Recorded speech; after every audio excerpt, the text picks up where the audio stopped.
So, good evening, everybody, and welcome to the State-Proof Stoic or State-Proof Firesidechat. Today we're talking to Joost Strydom from the Orania Beweging. Joost, feel free to give us a short introduction. Thank you for the opportunity to be on your show, and it's always nice to chat in regards to making oneself state-proof and more self-sufficient and less dependent on everything and everybody else. So I think it's going to be a great chat.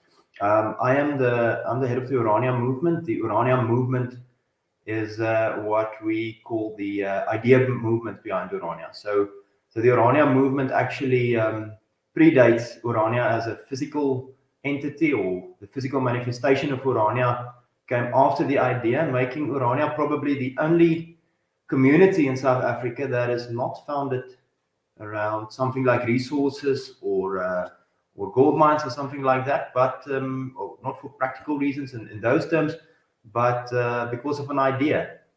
And that idea is the torch of that idea is carried by what is called the Iranian Movement. We also refer to ourselves as the architects of the Orania idea. And this institution was founded in 1988. So that's the first interesting thing that I think might interest some people, is that the Orania Movement actually is older than the New South Africa. And the reason for that is that the Orania idea is way older than the New South Africa. And Orania, for that reason, then is not a reaction to the end of apartheid or to the New South Africa. The Orania idea is actually something that was promoted already in the 70s by intellectuals and academics, and got more momentum into the 80s. And then in 88, when this specific movement was found, it was just 3 years later, in 91, that Orania, the physical place, was bought and the community started. So my work here is in some regards to help align things inside the community around the Orania idea, but we also play an important role to the outside, liaising with both friends and opponents, and explaining the Orania idea. We like to put it in this way: we have to get Orania in the people before we can get the people in Orania, and that's what we do. We also get support for Orania in terms of the members of the Orania Movement. So the Orania Movement actually has members that supports us financially. And speaking about the state, I mean, we still pay taxes, but we get nothing in return. So the members of the Orania Movement is of the utmost importance to us. They get there's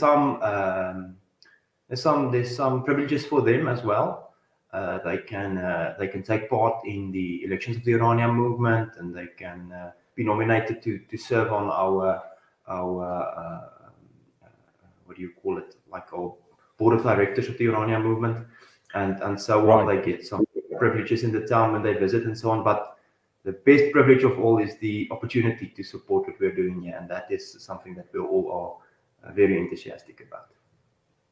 And in a nutshell, Joost, is that you guys are a movement that stand for self-determination, right? You guys want to kind of do your own thing, be self-sufficient, and move forward, and not be hindered by external institutions or government to kind of do what you guys want to do on a daily basis, right? Or am I getting that wrong, or would you like to add to that self-sufficiency kind of spirit?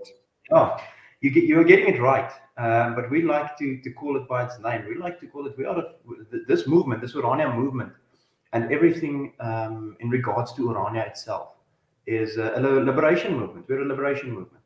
And it is something that sounds weird, to Afrikaners, because for many years we were actually in conflict with people that called themselves a liberation movement. And to such an extent that we actually forgot that we also want to be liberated. And in this point of time, we are very enthusiastic about being liberated. So we're a liberation movement, and we like to refer back to our history as Afrikaners, and I like to, not being as good in history as one could be, but to simplify for myself, I refer back to what Afrikaners has been through in terms of, coming here in the first place. If you look at the French Huguenots, coming here by ship, that was a vehicle to freedom. And then the Great Trek, obviously, that's got tremendous symbolic value for Afrikaners in general. The Great Trek moving out from the British colonial rule, a second vehicle taking them to freedom. Then something that actually originated around the 1914 rebellion, came the National Party. Firstly, they were also a liberation movement, liberating Afrikaners from the British rule, the Commonwealth, and so on. Obviously, later on, that changed, and the NP took on quite a different role. Right. But in 61, it was a big date in Afrikaner history as to becoming free for something a group that oppressed us for a long time. And then we lost our freedom again. And now we believe, as the Orania movement and as Iranians in general, that first we took the physical things like ships and oxen wagon. Then we mobilized ourselves politically with an enormous amount of cultural energy to get to a point where we mobilized ourselves and got free again, lost our freedom again, and now we're in a situation where there's certain things that we have to do if we want to be free. And if I can just spend 1 minute on that, I think it's extremely important that people understand the Orania idea is based on three things fundamentally. And as I said, these are not things that's taken out of thin air.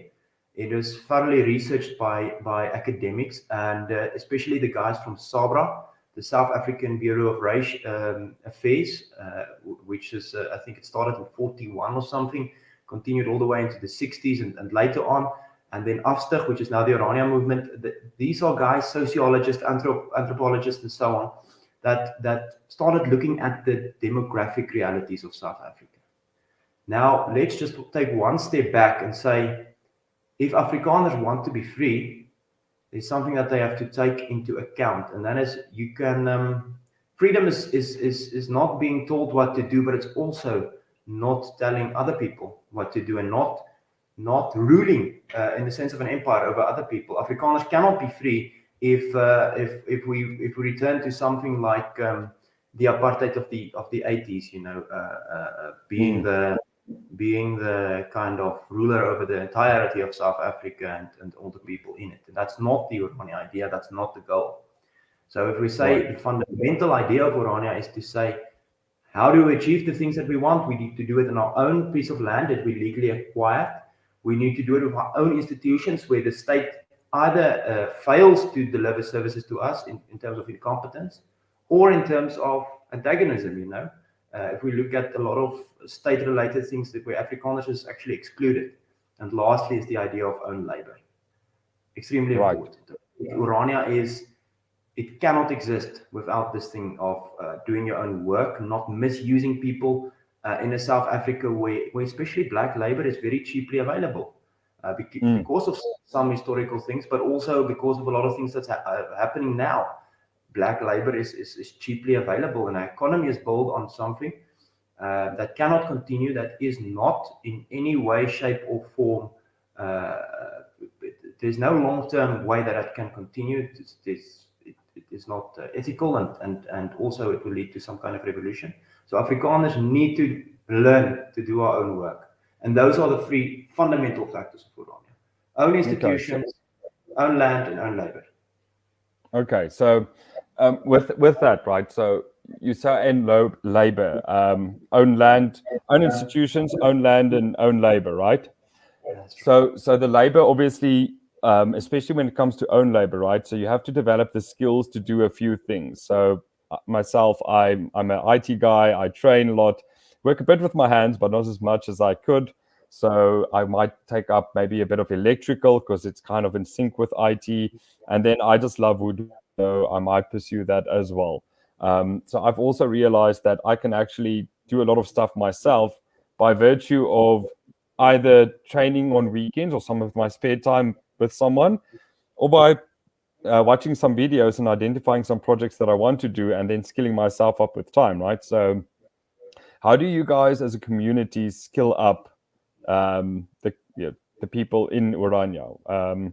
I take it, if I'm not mistaken, you guys have already established quite a bit of training and trade schools there.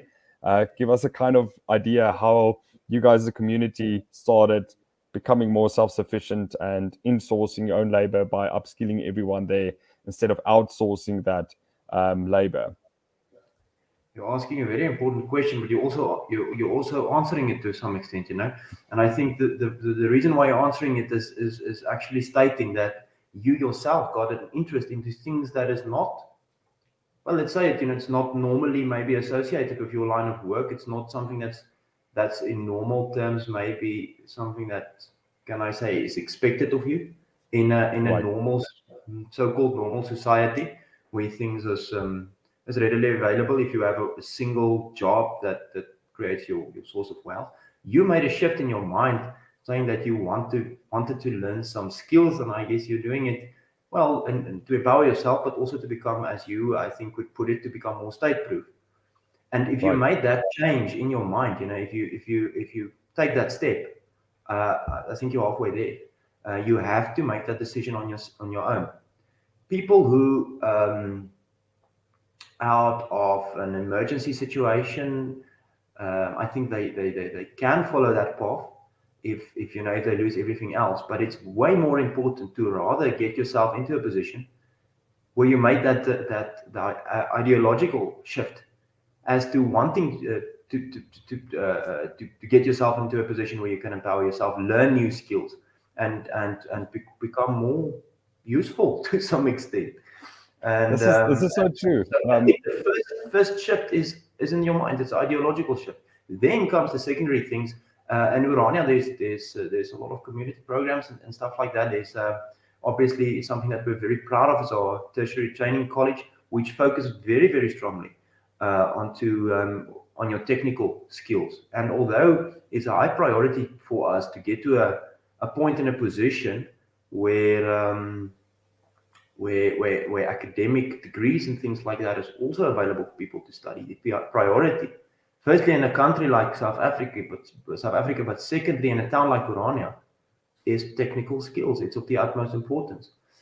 We need to learn our people to lay bricks again, to work with their hands, to work with steel, you know, to weld, to do electrical work, and get those people qualified on a high level, not only in terms of, you know, a certificate that states that they can do the job or that's accredited, but you know, with a work ethic that goes with it. Of course, if you want to do this kind of things, it's important that you have a work ethic that flows with it, and that helps you keep your work on a high standard.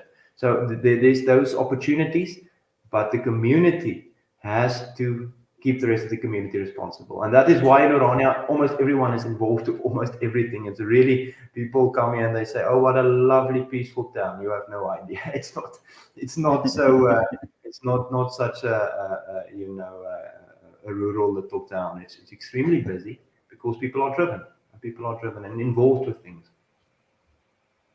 Right. So a few things I just want to touch on, and I like what you said there.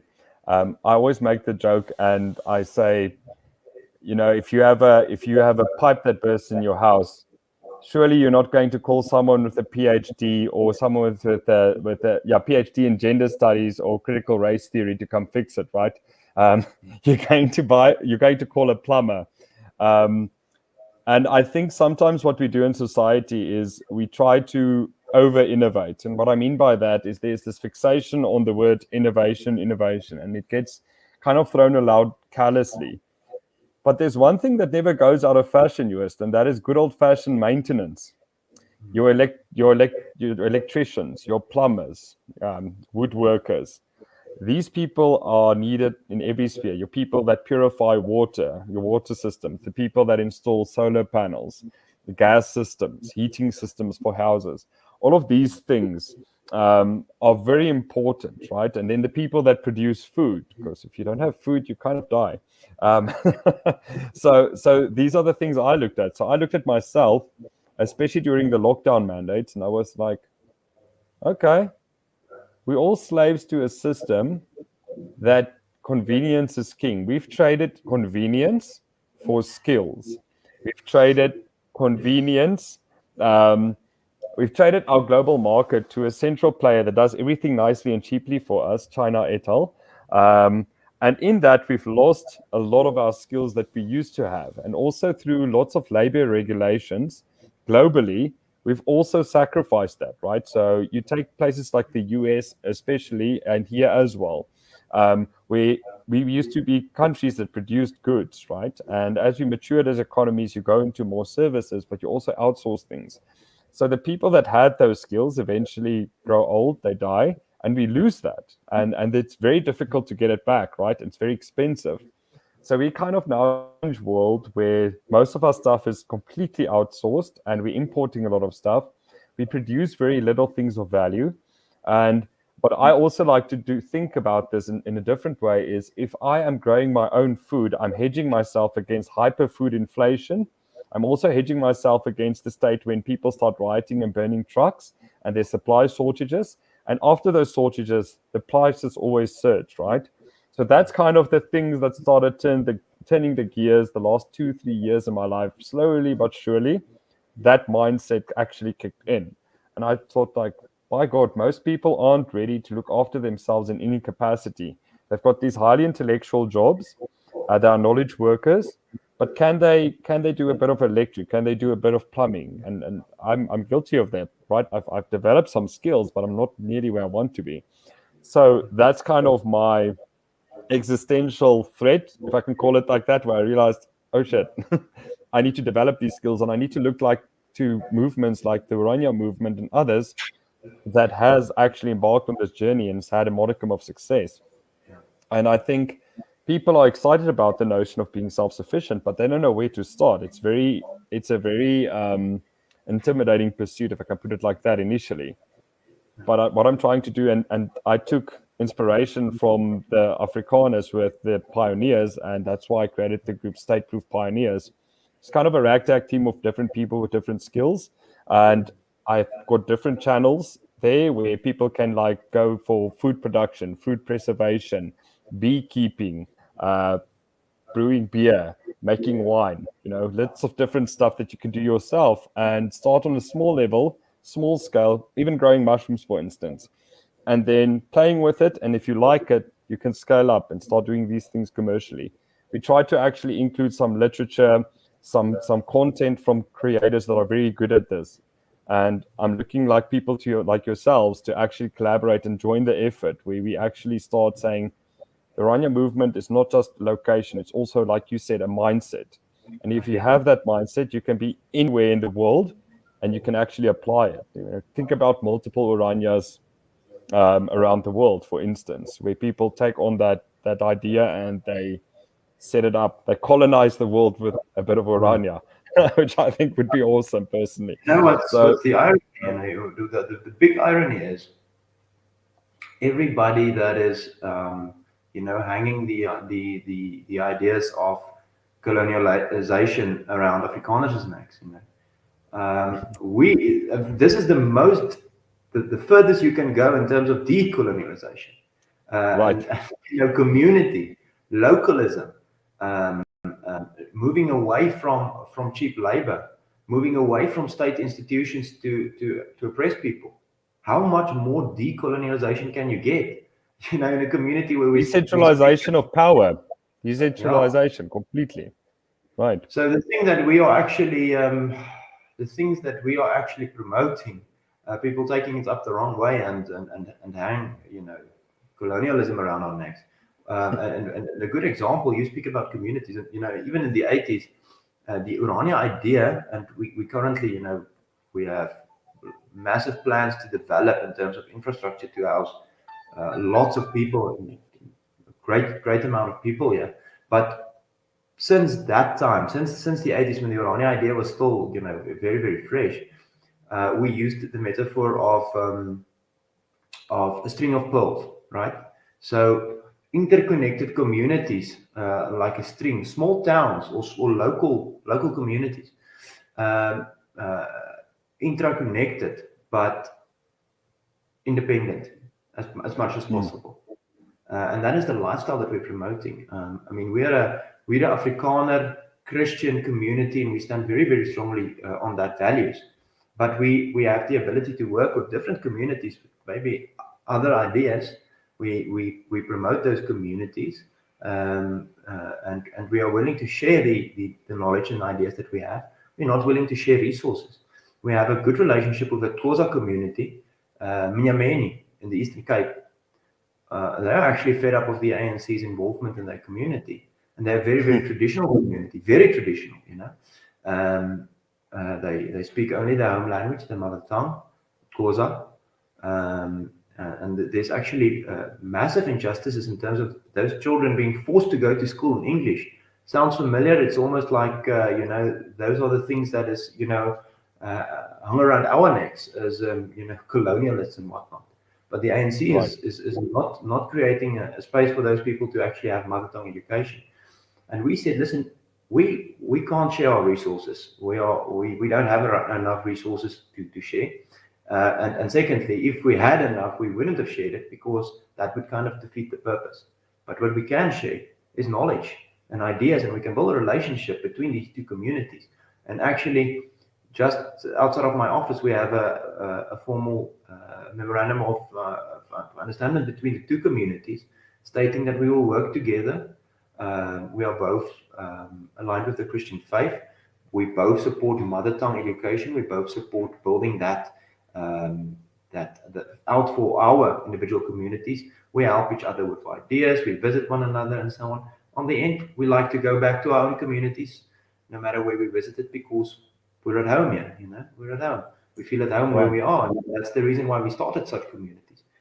But we can work together.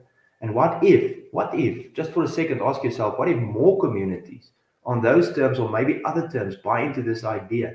Focus on localism, focus on the practical things, use your own labor, promote your own culture, and so on.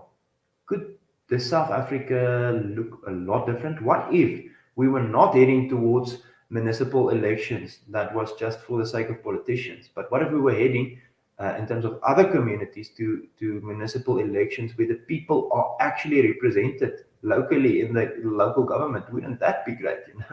Isn't that actually how it's supposed to be? That people are represented by people they trust, not by political parties and things that's like that. Scaled on a national level. So yes, it exactly. Would be nice. Now you can continue.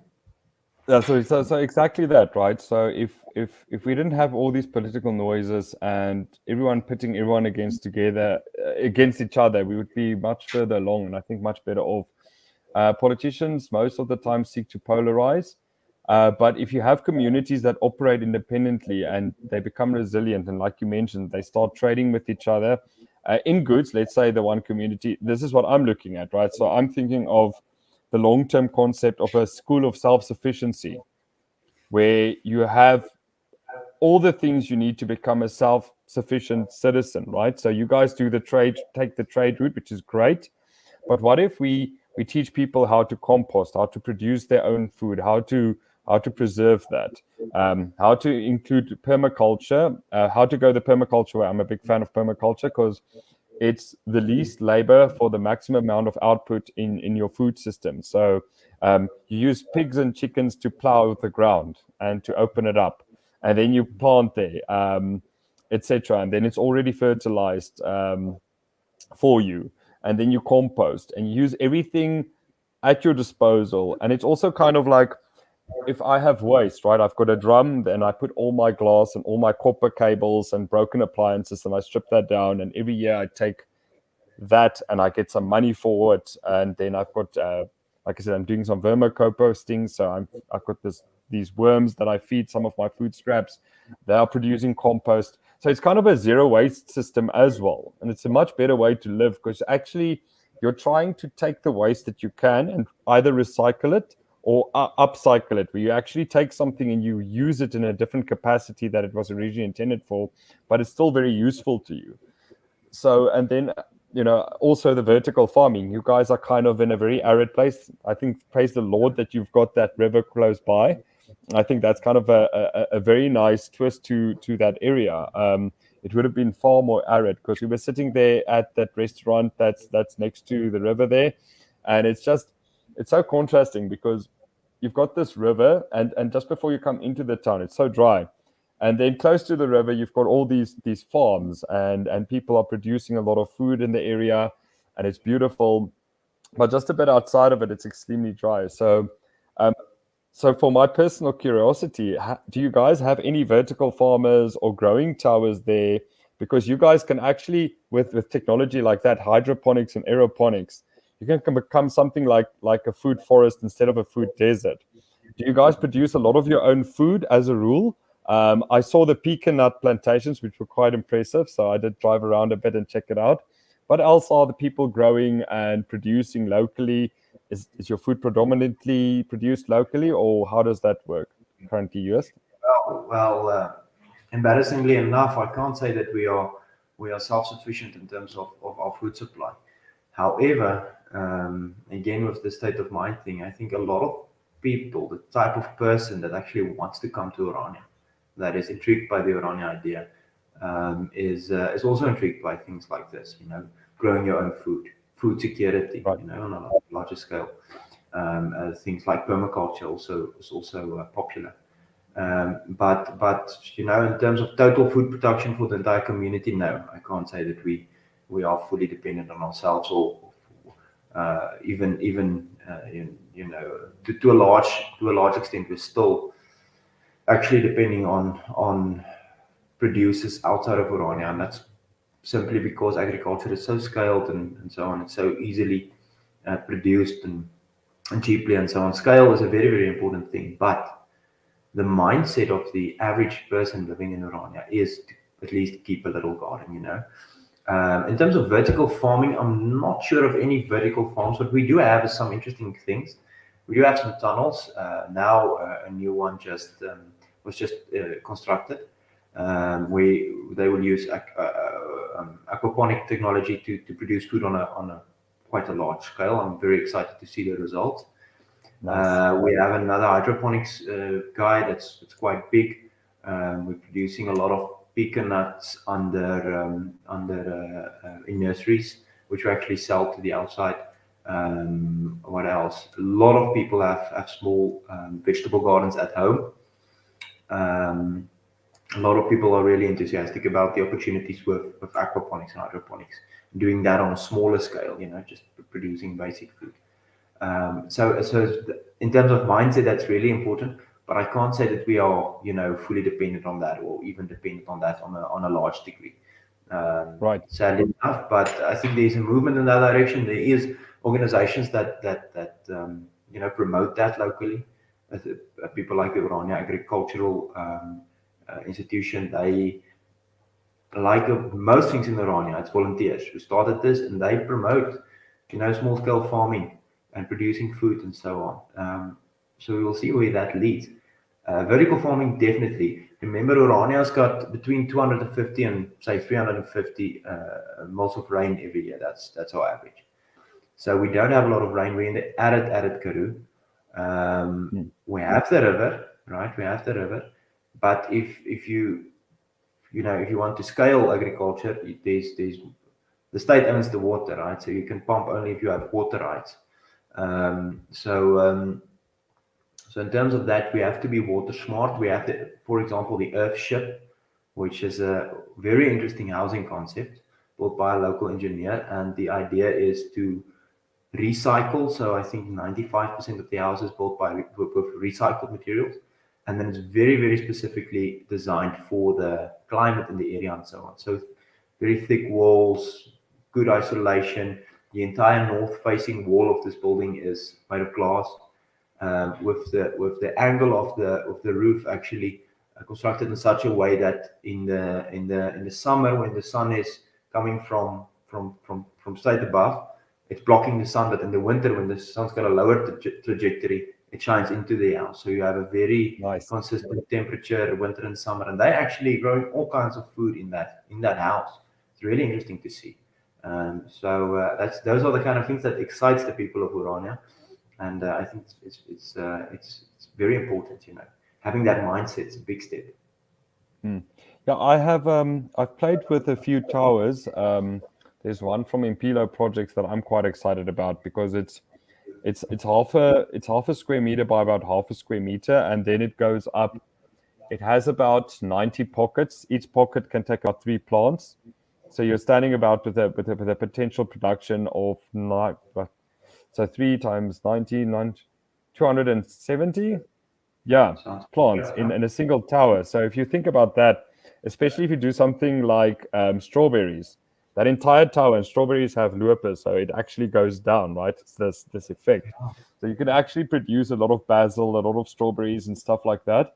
And like you say, no, even if it's winter, you can do a bit of indoor growing and then optimize the environment for that, right? You have a bit of heat mats. So I'd be happy to team and maybe send the right people and maybe have some workshops with you guys. And also, like, you guys also have so much to offer. Are you currently, like you say, outsourcing your labor or your skills or workshops to the outside world? How are you guys kind of capitalizing on the skilled labor that you are developing to actually, keep on funding your institutions and also kind of, maximize your investment in training people? What initiatives are you guys on? We're not currently doing that. It's actually a good idea.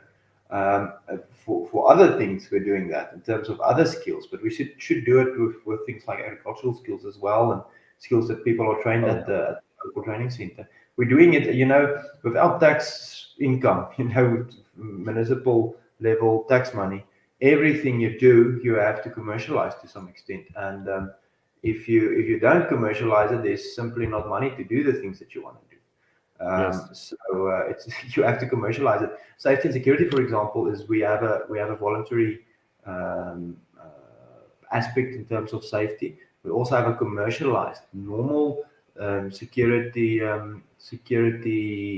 company, as many towns have, and so on. But we commercialize that service to the direct environment, farms and so on outside of Orania, because that's income and it helps us,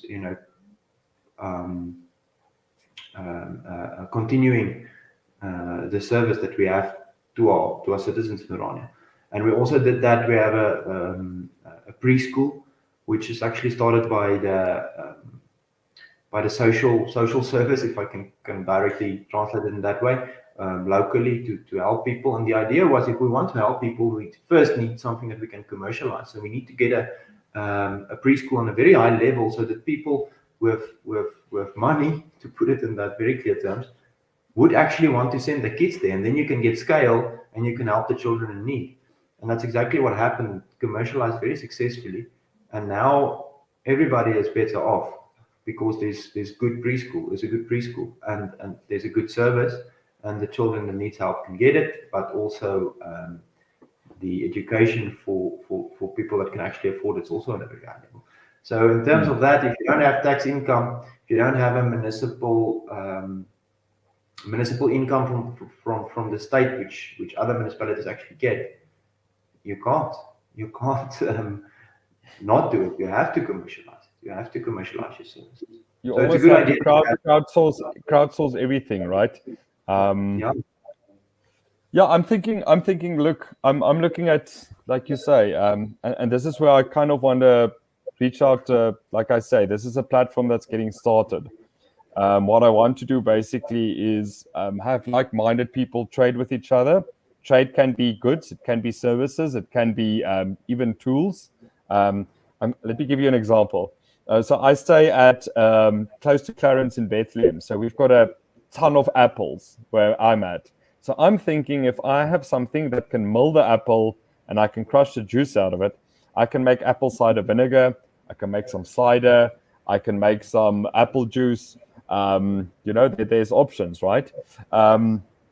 So someone can, for instance, either buy those products from me. They can say, hey, CJ, I want to actually go and do this myself, right? Obviously, I'm not going to send my tools to them and not be part of this process, because if you've got good tools, you have to look after them. So then I'll go and I'll actually go with them the day and we'll process the things and get stuff done. But what I can also do is I can once if I find my feet and I understand the process, I can say, hey, let's have a apple cider workshop. Let's have a workshop on different things. And I think what you guys can do is use the skills that you have and train other people up, have little workshops that's kind of focused on a very specific problem, have live streams, and do this. And then, like you say, if it's close enough, you can actually book out a venue. But due to all the COVID regulations, it might be better to start with live streams. Yeah. And then you host these workshops and you kind of have woodwork seminars, how to get started with woodwork. I definitely subscribe to that. I'm very curious in that regard. I'm also working with leather. I don't know if you've got some people that are good with leather in your town. There we go. So you kind of create again, like you say, you have to find your own funding. But then you guys probably find it very appealing then, the idea, like you say, you don't have any tax income or anything like that. You guys have to kind of become self-sufficient, right? So the idea of succession, where do you guys stand on that? I find the idea personally very independent because, like I said, I'm a pure libertarian. I believe in individual rights and freedoms. I value freedom very highly, and the freedom for you guys to exist is awesome. The freedom for other communities of other cultures to exist and not to be mandated by the state or taxed by the state. So they pay. Their taxes goes to a decentralized authority, like you pay local taxes, if I can put it like that, to fund all the water and electric infrastructure, like you mentioned, like the roads and everything. There are costs to running these things, right? I'm very much for that. I think we are getting done in very badly where we pay taxes to a central treasury, and then that treasury dictates how much money you get back. I think it's a terrible way to run things. I think it's very not a good deal. It's a very bad deal. And I mean, let's use Van der Kloof Dam, right? The people in charge there have run that municipality into the ground. They used to have this nice camping site like down at the river, at the dam and the water. That place went backwards. The town went backwards for many years, and then they withheld their taxes. Same with Harry Smith with their water problems, where the citizens later had to come in. The good news is we are seeing a lot of court cases that are actually in favor of these local places and saying, listen, you know what? You aren't getting services. You are being done in. And then they actually say, like, well, create a trust and do your own thing because the state is clearly not delivering on anything. So the president and the lacklusterness and I think the arrogance of the state, that hubris, is actually working against them, which is great for all of us because the case for being self-sufficient and having self-determination and breaking away is good. So my question then in that vein would be, we see the momentum of the Cape movement and the Cape seceding kind of gaining momentum. Would Orania potentially in the future find legal avenues to also kind of do the same? And I also think like maybe KZN might be a good candidate to also succeed. The Zulu Kingdom seems also like it's very interesting now how the winds are blowing. So what do you see from Orania perspectives? Where are you guys standing on this, and how is there avenues yet, or do you see the kind of land opening a bit in that regard? The shortest possible way that I can answer that question is to say we would like to be completely free, but we believe that de facto is the first step and de jure is a later on step if necessary. So we believe one shouldn't start with the political. One should start with the practical. Right. Because most communities, including the Cape and the Zulu Kingdom, I don't think they would be ready to on a full scale govern themselves if tomorrow the ANC give them total freedom. You know, there's a lot of implications to that. It's not so easy. I would fully support either one of them actually becoming totally independent. But for us, it's more important to get the de facto things in line, you know, create. And then that actually stems from a conversation that we had, and I think in 22 or 24 with President Mbeki. And that was actually predated by the Valdi Musa declaration in Parliament in 98, I think, where he stated that the pursuit for an Afrikaner homeland in the northwest, in the northwest part of the Northern Cape is a legitimate pursuit. And we took that up to President Mbeki, and his reaction was, you know, to say, show me the animal, meaning show us, create a reality that we cannot deny. And that's the thing, you know, you can be totally free and not get that actual stamp from the government saying that you're free. You can be de facto totally organizing everything yourself, or you can have that legitimacy of the state telling you you're free but not being free. If you understand what I'm getting at. So for us, the practical is way more important. Right. And laws follow practices. It's not the other way around, as most people seem to think. Society gets organized around realities and laws as well. So for Orania personally, yes, we would like to be totally free and decide on every matter from our own point of view and our own context. But the first step is to actually create a place where that is actually possible. To create, to show that, to create that reality. That's where it starts. Right. And it's a long and a hard road. It's not all that easy. I think in actual fact, there's no dispute here. I think you guys are kind of the freest place in South Africa right about now. If you think about it in very practical terms, the fact, same with Solidariteit and Soltech and all of these places, that's that same can-do attitude, right? They're also trying to, in their own way, do their own thing. Right? Sorry for the interruption, but take this as an example. What if Solidarity went and they petitioned the state every year for the next 40 years? We want our own university. We want our own university. And every year the state says, no, you can't have it. No, you can't. What did they do? They just went and built it, And that's the kind of mindset that you have to have. If we were arguing politics from 88 or 91 till now, there won't be a Orania. But the realities that you create gives you political leeway. And we actually have good relationships with a lot of our opponents, including, Kusatu visited Orania. All of the presidents, excluding President Ramaphosa, visited Orania. Julius Malema visited Orania. So even with our opponents, in terms of political things, I can very, very clearly state that the communist ideas Mr. Malema has is something that I very much disagree with. But you have to be able to explain what you are doing and your realities, even to someone that you vividly oppose. If you can't do that, you must be very, very sure that you're not living in a dream world. And I think President Zuma at that stage, his reaction was, well, Orania's got very interesting ideas. that was his verbatim statement. And I think we do. But very interesting ideas is worth nothing if you don't create a reality around it. And it's very, very important. It's on an individual level, yes, also on a community level, and then it can go further. So I think that's our mindset regarding secession is start on an individual level, start on a community level, then you can go to a nation level, whatever. Secession is more mind. Sorry to interrupt you there, US, but secession is more mindset than anything else. The moment you become self-sufficient, the moment you can. So for me, the food production is a big thing. So earlier, I make a big point of asking people on a daily basis. So are you completely reliant on a supply chain, or can you produce something of value for yourself?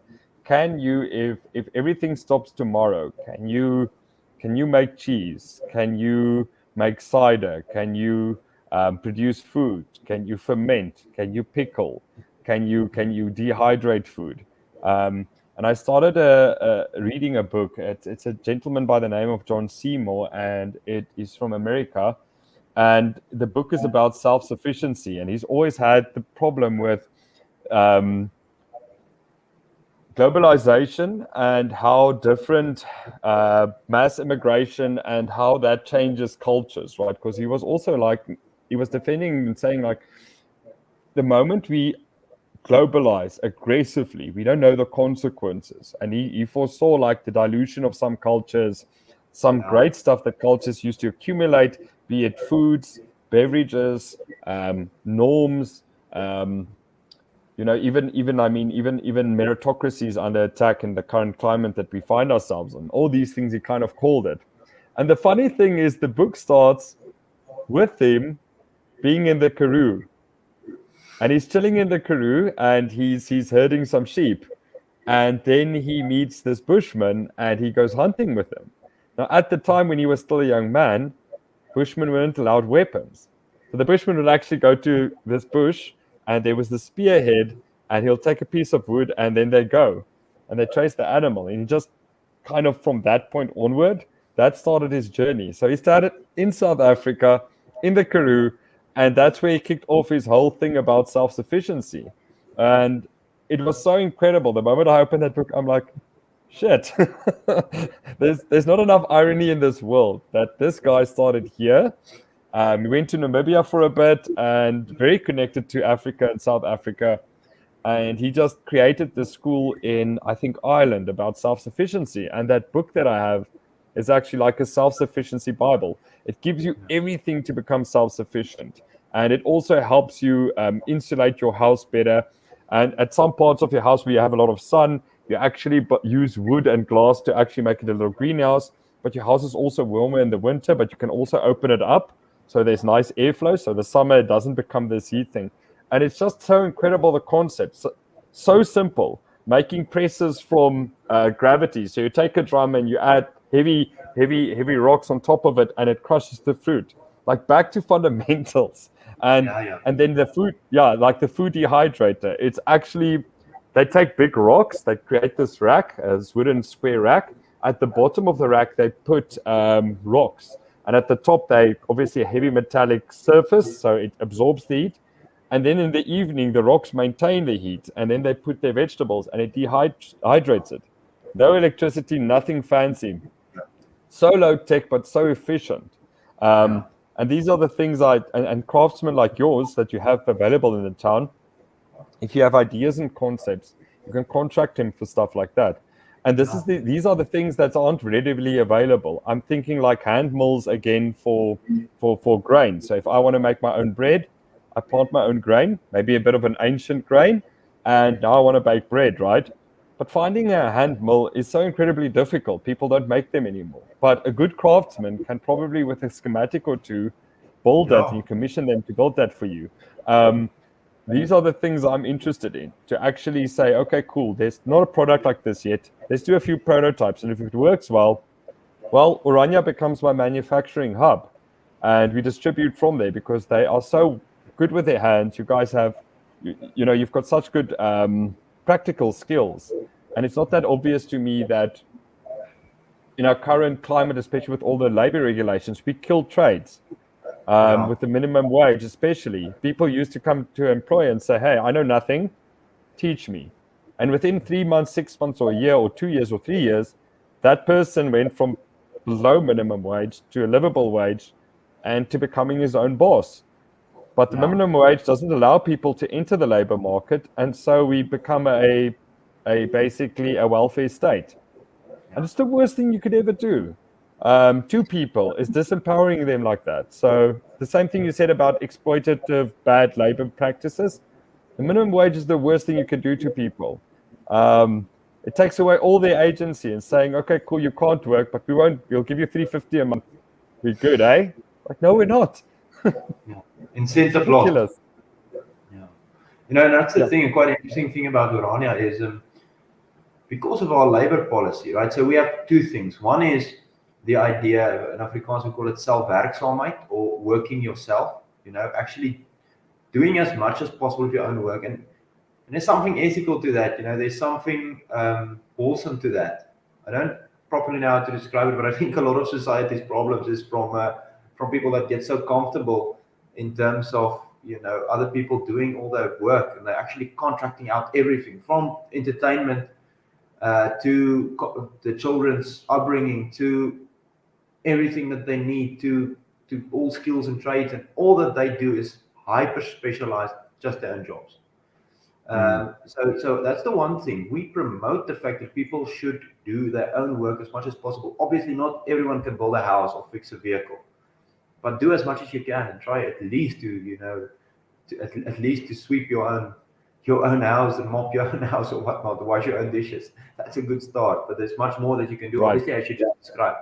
But the other idea is to employ, we speak about self-werksaamheid and eie arbeid. So eie arbeid would be to employ other Afrikaners for two reasons. One, we say we broke with that idea that the labor market of cheap black labor is always just available. It's a lot of the things from Afrikaners' history and past that people are still hanging before our doors. We're moving away from that. Nobody can claim that Orania was built with their labor and for that reason is theirs, or what other communist things that people do. So Right. so that's the two concepts. And I think it's very important to understand that second idea also led to something, a very, very competitive labor market in Orania. So minimum wage in Orania, we don't have to worry about the state's minimum wage, because minimum wage is much higher, not because we enforce it that way, it's just a competing market. Labor is in high demand. You know, if you're a construction worker and if you can build houses, you're in very high demand. I think you have to take into account we're a community, say for argument's sake, just over 2,000 souls living here. I think we've got something like 27 construction teams, house building teams. Wow. Some of them with as many as 14 laborers, you know. And most of them are booked in advance a year or more. It's very, very hard to get someone to build your house. And with a community that grows 10% in population every year, there's a massive demand for housing. And so labor is on high demand, meaning that there's a natural minimum wage. People are paid well in terms of say, for example, a person arrives here, they've got no skills in terms of construction. They can only push a wheelbarrow around and maybe mix some dugger, and they have to learn on site, you know, as they're working, but they've got a job, and they're paid actually all right in terms of what the laborer, just a really apprentice or what do you call it, like really a construction hand would make anywhere else in South Africa, where immigrant, a Zimbabwean immigrant, would maybe get paid 80 rands a day and things like that, or even less, because they're willing to do that, and people are just paying them that little.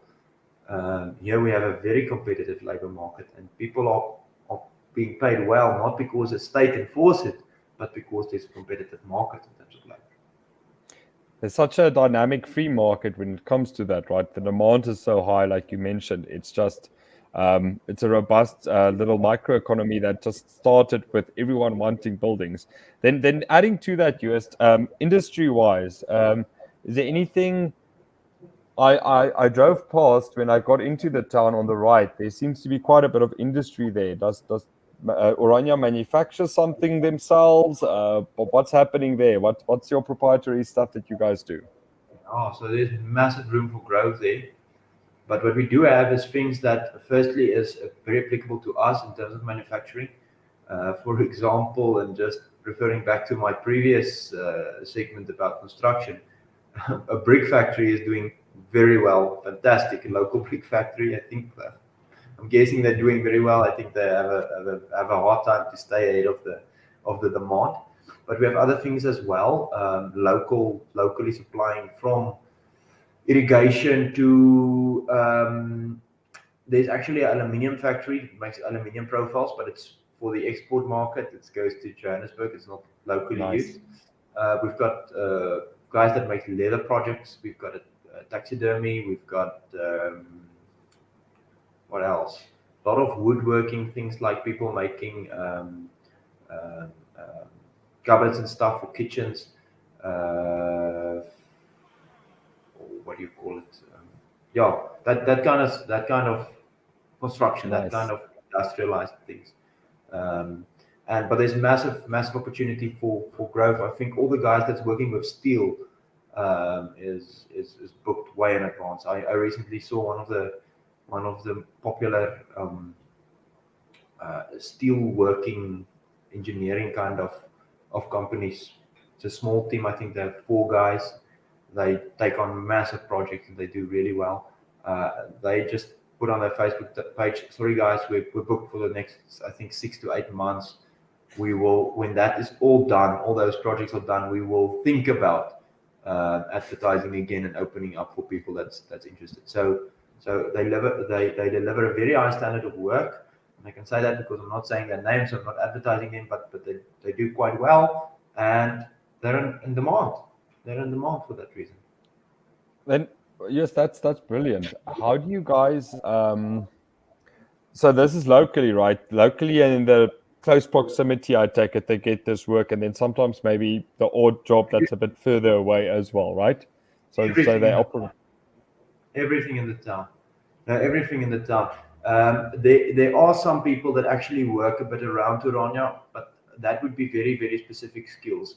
Things like that specific company working just with steel and wood. They also book, but it's everything in the town. As I said, 10% growth in population every year. The demand for new houses, for new offices, for new industrial buildings is massive, and we just finished things, bigger projects like hostels for the guys at the technical training college and the new safety and security building and so on. It's big projects for these guys, and they work on from stairways to roofs to whatever. But they are very busy, but it's all in the town. That specific example that I used, they are booked that far ahead, everything in Orania itself, not even the region, not even the surrounding farms, not even the surrounding towns. So no, it's really busy. Well, that's incredible. It's a testament to the skill and, like you say, the growth. So speaking of that, US, what is if one wants to maybe see Orania as a home, what are the prerequisites and what's the average, or not average, you can give me a few examples or prices of housing in the area. So let's first start with how does one become part of this illustrious movement that you speak of, and then and then also kind of what is property prices doing in the area because of the growth, I take it, in the demand. Probably there's a good upward curve right about now. Okay, so first thing first, one must remember Orania is a goal community. We speak about a doeldorp in Afrikaans, or a goal-driven community. We have a specific goal, that is the preservation and of Afrikaner culture, and also to build it out. And as I said, we're a liberation movement for Afrikaners, and that's got a lot of aspects that we can almost discuss in an entire different stream. It's a long conversation, We'll definitely do that, by the way. That would be great. but so we've got a very specific goal. So that's an interesting thing. A lot of people are asking us now, why are you not letting people in with this and this and this and this prerequisite, or um, I am not an Afrikaner, why can't I live there? But nobody asked that 30 years ago when it was just pioneers and there was no advantages to living in Orania. Orania is goal-orientated and it's an Afrikaner cultural town. So we expect people to speak Afrikaans. We're a Christian community, and those are all very, very specific things in our the direct translation would be the right to citizenship in Orania, or the right to live here. So there's a process. It's an administrative process. In that process, they look primarily at two things. One, are you a cultural risk for the town? And two, are you a physical risk for the town? So the cultural risk is, we lose our mandate if we're not a cultural community and a cultural movement. Then we just become a white community. We're not a white community. We're Afrikaner community. And Right. if we English and whatever other languages, and it's just about the color of your skin, we wouldn't have the mandate to exist. But we do have the mandate guaranteed in the Constitution in terms of Article 235 of the Constitution, stating that cultural self-determination is a legitimate pursuit. And it's important for us to use that, to say we're an Afrikaner community, Afrikaans is language, and the values that is associated with Afrikaners, and that is our entire goal. So if I say, is a person a cultural risk for Orania? If they can't have a conversation in Afrikaans, then it's not about culture anymore. It then just becomes a question of skin color or whatnot. So we have to stay inside our lane and fulfill our mandate. We are as ambitious as we might be with our entire idea of local government. We're still part of South Africa. We're still under the ANC government. We're still under the Constitution. And with all that in mind, it is important to remember we have that mandate. And a person that's not aligned with that values can actually take that mandate away from us. So that is one part, and the other part is just to say, if you're a drug dealer or a criminal, or you murdered someone last week, maybe Irania's not for you. We have a zero tolerance policy on drugs and drug sales and things like that. So we try to identify that in the interview that we have. It's an administrative process where a person just fills in an application form, and then you got an interview with 3 members of the community, which is everyday people on the street. Kind of, it's not some higher ups or something. It's people from Orania, people that's lived here for a while, with one ex officio from the Department of Citizenship, if I can call it that. And they have a conversation with you. It's not like a job interview. They have a conversation with you, making sure that you understand Orania. You're not moving here just because you want to be safe. There's lots of safe places in South Africa, or just because you're coming for a job. There's lots of jobs in South Africa and in the rest of in Australia or Canada or wherever. We're a goal-oriented community, and it's very, very important. So that's a conversation. And if maybe you're not aligned with that, it won't be like, okay, listen, we're going to cut you off. And this can be in a conversation. Do you really understand what Orania stands for? And do you want to associate yourself with that? And we also have a right to say, do we want to associate ourselves with you as a person that wants to live here? So that's the administrative process, then an interview, and then we go through an orientation program, 2 days of what is Orania, why is Orania, where is the political roots of Orania, how does things work in Orania, how can you get involved with things like voluntary services in the institutions of Orania, and so on and so forth. It's 2 days, or you can, nowadays we also do that online for people to actually go through the orientation process online. Important, quite important, nice. I think. So that is the physical manifestation of that. The other question that you asked was, house pricing. So that is the bad news. So we're sitting in a situation with a lot of growth, very, very high demand, very, very small supply. And, any economist will tell you that is a recipe for expensive, very, very expensive property. So let me give you an example. All the plots in Orania that's predated from the previous era, we bought. If you, I don't know if people know this, but we actually bought a construction camp from the state. We actually bought Orania from the Department of Water Affairs. It was a small construction camp where they housed the people that built the Van der Kloof Dam and also the channel systems and so on in the 60s. And it was deserted, became a ghost town, and we bought that for R1 million. And then started, repairing the broken houses and things that were. So those old yards, that old properties, it's quite big, but with prefab houses that's created in 1960, it's not very good shape anymore. You can do way better. It's not very well isolated. It's meant to stand there for 10 years and then, be demolished when the state moved out. Those yards are, I think, 2,000 squares, quite big, with that very old prefab houses on it. They are $1.5 million easily, depending on location. But it's expensive, Just a new plot and some of or a new yard and some of the areas that we have very, very great eyes, the servicing and putting in the basic services such as water and electricity and so on. I think they will start for a small place, 250,000 to 400,000 just for a yard that's got basic services in it. But it's way smaller. It's not the big 2,000 square developments in the main part of town. So right. Depending on where you buy and what you buy, but it's quite expensive, and there's a massive market for people that want to rent, actually just want to rent, that cannot afford to buy right now. So I think developers that can successfully create more space for people to rent would actually be quite successful.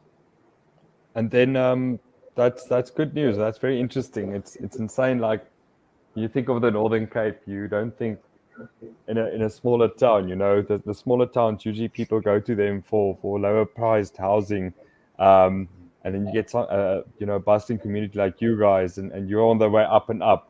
And let's be honest, most small towns are dilapidated, and There's Yeah. nothing going on. There's nothing left of them. They used to be, the pride of the platteland. All these small dorpies were up and coming, and they were nice, and there were places to actually stay.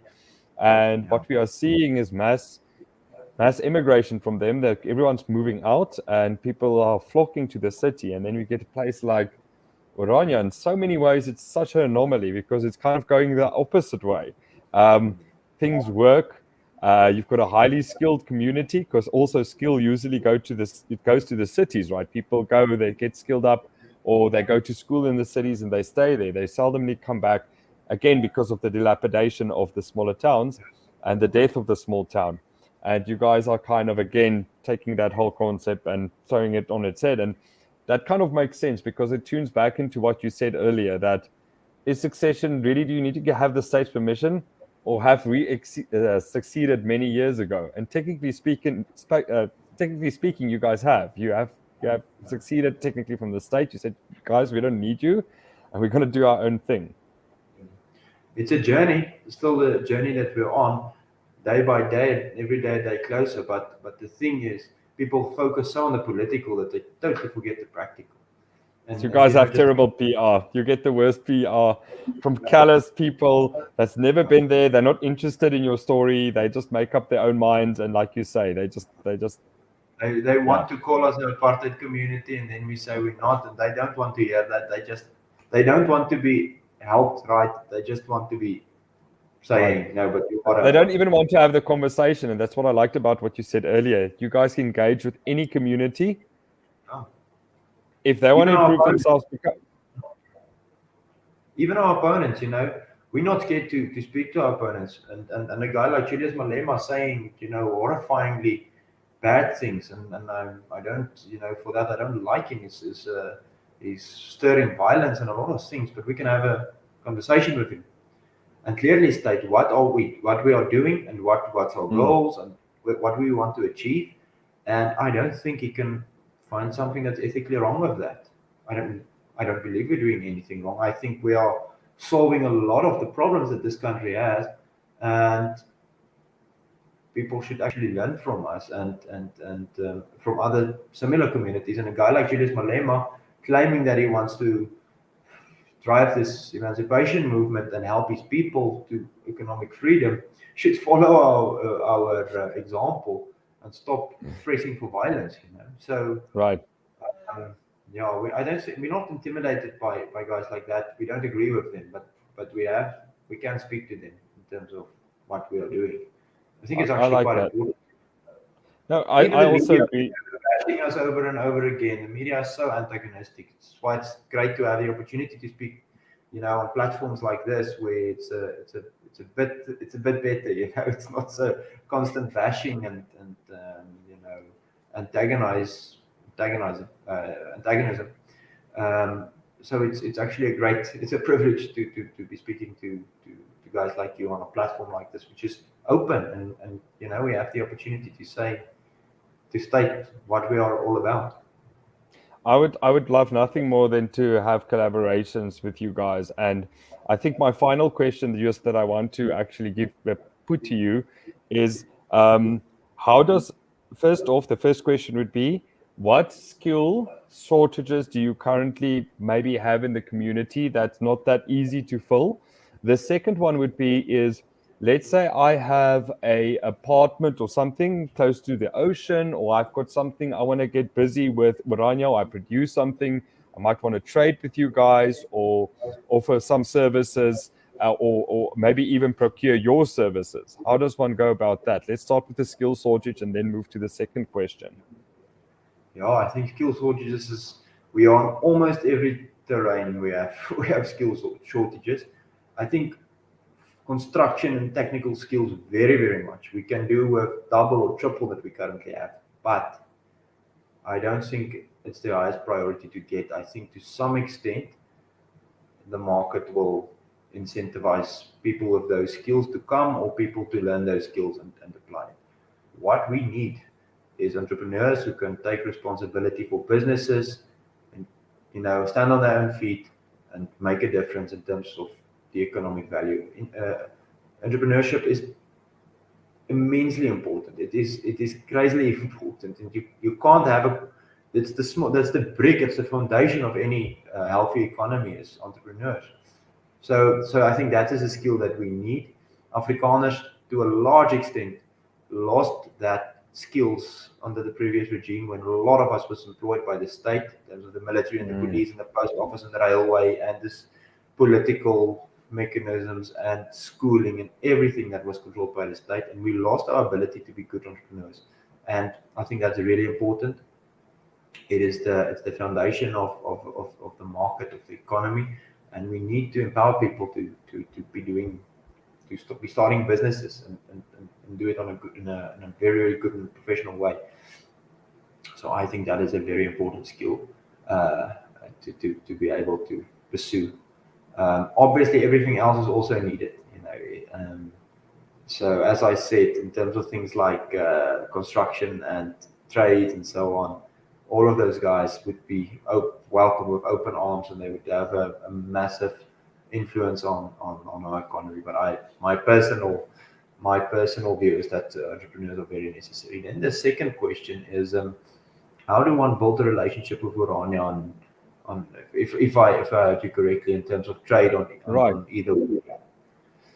So that's actually a good question, and we don't necessarily have formal structures regarding that. We have the Iranian Chamber of Commerce, which might be a good point of reference, so people can actually pursue that contact. The Iranian Chamber of Reference is responsible for a lot of things. They are also responsible for our local currency, which is the token system. We also digitalized that, so we now have the digital version of the Ora, which is also great. But now just focusing on trade and the opportunities there, I think that's a good point of reference to start.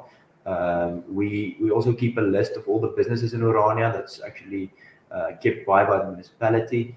So people can contact the Iranian Movement at inligting, as in info in Afrikaans or information in Afrikaans, inligting@orania.co.za, to just get the necessary contact details, specific people that they want to be in touch with. And then let's take it from there. It's going to be on a very informal basis. We don't have, formal institutions takes responsibility for our trade and things like that. We to a large extent in this community, we are dependent on volunteers and people that take initiative. So let's start something like that, and get that kind of energy in and start trading. I'm thinking like you mentioned, right?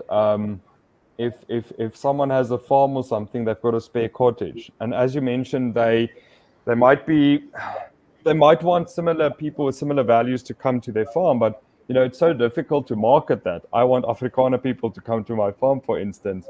You know how that would turn out in this country. But if one could say, listen, Orania, I've got this beautiful cottage at the ocean, or this place. Love some of the people of Orania to come visit, and you like you say, you've got your. I know there's a lot of property companies locally in Orania, and reach out to them and say, listen, I've got this place here. Send me some of the Orania people my way. I mean, that would be such a great thing, because again, there's a value exchange there. You actually get a place where you've got similar people with similar values supporting each other. And I think that's the great thing, right? That's why I'm saying, like, the Orania mentality doesn't have to be a one location. It's an idea, and that idea can flourish in a lot of ways. And I'd actually like nothing more than, I think a great thing might actually be is taking Orania into smaller little bite sizes, and they're having little episodes or stuff about that, right? Having very focused discussions on how does the trade system work? How do you train the guys up? Do they actually start in the college a bit of theory, but then you kind of put them to work from the get-go, and they train on the job? All these things, going through all the motions and having a bit more detailed discussion, the origin story, etc. Because for me, it's fascinating, because it's the truest tale of self-determination and people that have an idea and they stick with their culture. And there's nothing unjust about it, because if you look at what globalization does to communities, like you say, it becomes this strange thing. And I've got friends and that I know very well. Them growing up, they were at English schools, and the English schools kind of preach that you're okay as you are, you're fine. The Afrikaans teachers had nothing of that. They were like, no, it's not good enough. Pull up your socks, be better. And the contrast is they became much better people when they were actually mingling with that kind of Afrikaans culture. It's funny. You get English people like that as well, but the English culture, it's very diverse, right? You get it's such a big spread. But the Afrikaans people, as a rule, they've kind of have that kind of work ethic. They've got that thing. They're very kind of serious people, like you said. They're very goal oriented, and it really is a cultural thing, and I really like that about them. Right? Not and associating with people that are like-minded that way. I try to find them in all walks of life, and from all races, and that's the kind of people I associate with. Is people that love freedom above all else and have a strong value set and a purpose. And I think what you said earlier is very important. When we divorced ourselves from physical labor and the skill sets that made us self-sufficient, we lost a lot of purpose because we're doing these jobs that doesn't have a physical haptic feedback. It's like your boss is telling you did a great job or a bad job. You're not seeing anything physically. You're doing this knowledge work. And the problem with that is there's nothing tangible about it. I realized that as well. So that's why I kind of now in this journey to become a trainer. I became a Microsoft trainer. I'm trying to get into, I do my own gardening, fermentation, pickling, a lot of stuff to the food side of things, and then I'm just scaling up from there. And it's been immensely rewarding, and it's so therapeutic working in the garden. It's one of the things that kept me sane during the lockdowns. Luckily, I went to a farm, which was the best move I ever made, because I had a gut feeling that staying in the city, getting locked down will be very shit. And luckily in the Free State, we have a family farm close to Pietersburg, and I was like, nope, go. And it was the best decision I could have made. So just on closing, I mean, anything you want to add before we close this down? And just from my side, thank you so much for attending. This has been lovely. It's not our last conversation. We can do some nice content together. So if you have any ideas or things you've been wanting to do, feel free to run it by me. I'm happy to give you guys a platform and incorporate you into our things, because I think from a value set perspective, we're very aligned in what we want to do. And I'm very happy to kind of promote your ideas, because I think it's so worthwhile to get back to those fundamentals, those good three fundamentals, and also be lovers of freedom in a world that seems to discard it and not think there's any intrinsic value to having that kind of value set. Yeah, in a world that lost its mind, eh? Yeah, for sure. Yeah. So no, well, thank you for the opportunity. I think it's always a good day to speak about self-sufficiency. It's always a good day to speak about freedom, and that's always a big privilege for us, to have this kind of opportunities and converse and get things out there and out on the table and so on. If people want to learn more about Orania, they're welcome to contact us at inligting@orania.co.za. They're welcome to I'll add the link Orania. to the show and to the podcast for you as well. So to all listeners, I'll add the links. So just if it's that one, I'll add it. And if there's anything else you wish, just send it to me. I'll add it all to the link of the show. People are welcome to check out our website, and if they want to come and visit Orania for a weekend, there's lots of opportunities in terms of overnight accommodation. We can actually, interesting fact about Orania, we can actually house a third of our population in extra beds, such as the size of our tourism industry. There's that many extra overnight accommodation that we can house a third of our population extra. So Wow. Check out our website if you guys want to come here for a weekend or something. It's just www.orania.co.za. People want to support us, they're welcome to become a member of the Iranian Movement. They can do that and support Orania. Help us be a little bit more state-proof, given the fact that we really have no income from the state, and everything that we do is a little monument of resilience and self-sufficiency. Things as simple as fixing roads and building speed bumps. Every speed bump is a monument for self-sufficiency in Orania, because it's quite expensive to get all the cement and tar and things that you need to do that. Literally, small things become quite expensive if you don't have the scale of the state. So we have to innovate. So if people want to support us, check out our website and become a member and support us in that way. We'd really appreciate that. But otherwise, just support us by spreading the message of Orania. Try to break some of the stereotypes. I think we gave out a lot of information tonight in terms of what Orania is and what it isn't. So help us get that stereotypes broken down, and in the media and in the state rhetoric and so on. We very much appreciate that. And again, just thank you very much for the opportunity to have a chat. You're welcome, Joost. You have a lovely evening. We'll definitely collaborate again. And like I said, any initiatives or news from your guys' side, I still have so much things to talk about, but I'll keep it in the barrel for next episode. I had lovely craft beers there, and then I heard you guys had your own brewery, if I'm not mistaken. And I was like, oh man, the free market just provides. It's the gift that keeps on giving. Like you say, if there's a requirement, the free market will fill it. So it was one of those testaments, and it was so good, and I was just so pleasantly surprised. So I'm looking forward to engaging with you again. I'm also happy to lend my expertise or anything if you guys want to, especially on the vertical growing. I know a few good things that we can maybe collaborate on together. Maybe send you a PO, something you can test out in the area and the climate, see how it works. And then also promoting you guys, maybe having those workshops. I think it's an excellent idea, and you guys can really make some good cash to fund your whole movement, man. Because like you say, there's lots of maintenance. There's those things you never think about that costs money, and then it costs crazy bank, and you're just like, how did this happen? And it's incredible. So yeah, it's quite something, and I applaud you guys for what you've done, and keep on with the good work. And yeah, we'll definitely collaborate again soon. Fantastic. Stay proof. So you too. Stay with Orania. Cheers, Joost. Have a good evening. Cheers, everyone. Thanks for tuning in. Cheers. Goodbye.